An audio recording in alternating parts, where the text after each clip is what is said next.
The Gospel of Praise to you, Lord Jesus Christ. Please be seated. my dear brothers and sisters. In our Gospel today, it is a timeless, relevant Gospel. It is a very beautiful Gospel. It is a very powerful Gospel that reminds us that forgiveness is necessary, and a recognition that uh, there is always conflict that happens, misunderstanding that happens. But it is an invitation for us to the willingness to forgive. We are being reminded that to err is human, but to forgive is divine. And here, Peter approached Jesus and asked him, Lord, if my brother sins against me, how often must I forgive him? As many as 7 times? Jesus answered, I say to you, not 7 times, but 77 times. The response of Jesus was, in fact, reminding us that let us always be forgiving at all times, at all circumstances, at all opportunities. And it may be easy to say, but difficult to live. For the very reason that if we have been hurt so much, then it's not easy to forgive. Human as we are, we know that it takes time to forgive. We have been hearing to forgive is to forget,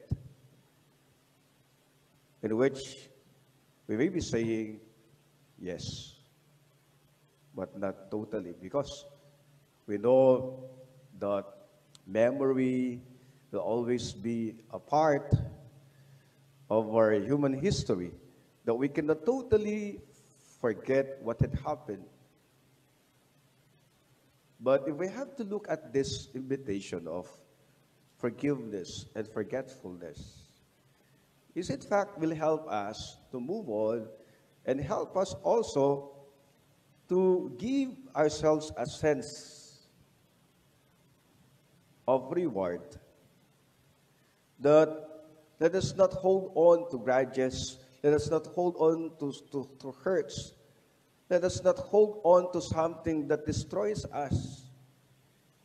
And that is, if we hold back to a kind of experience, our hurts, our woundedness,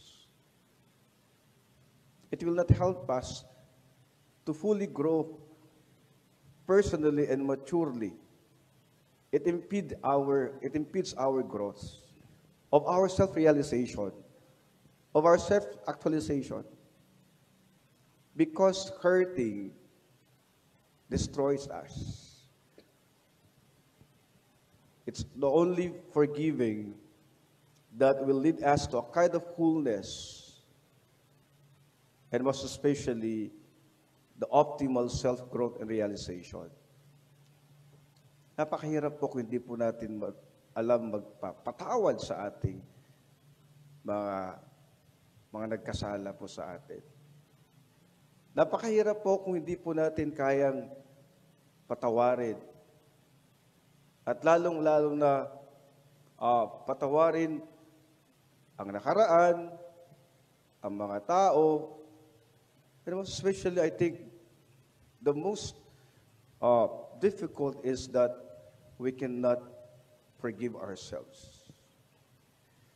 Here, my dear brothers and sisters, we are being reminded today, let us learn to forgive. Because it's only by way of forgiveness that we have this healing that we desire. We cannot go on with life with a heart that is hurting.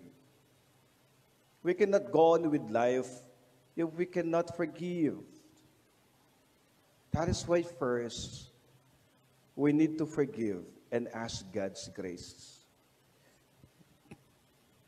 Let us not only trust on our human ability and capacity to forgive, because at many times we falter and we fall short.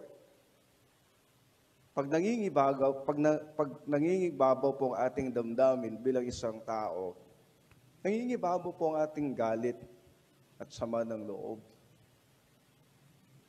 Pero kapag hinahayaan po natin ang Diyos, ang siyang gumabay, ang Diyos ang siyang tutulong po sa atin para sa ganun, lubos po tayong magpapatawad. Let us always trust everything to God. Hayaan po natin ang Diyos. And sometimes there is a tendency for us to take vengeance.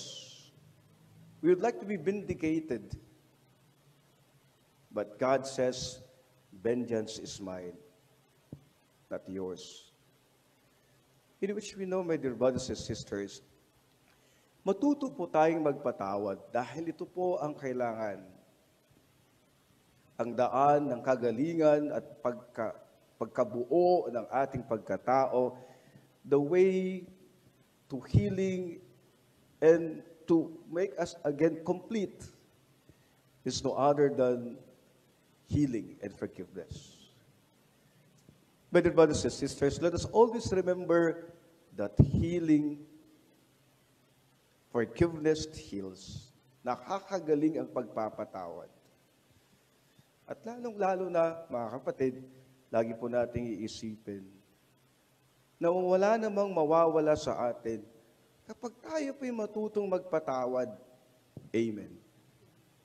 Marami pong nawawala po sa atin kapag hinahayaan po natin na masira ang ating pagkatao dahil sa puot at galit na kinikimkim natin sa ating puso.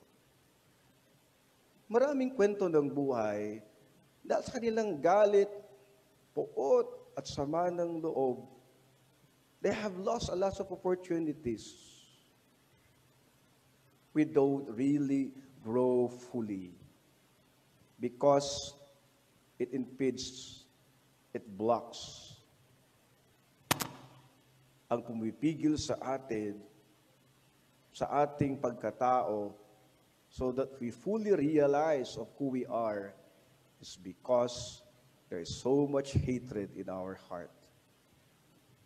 Listen to the words of Jesus today when he said, "So will my heavenly Father do to you, unless each of you forgives his brother from his heart."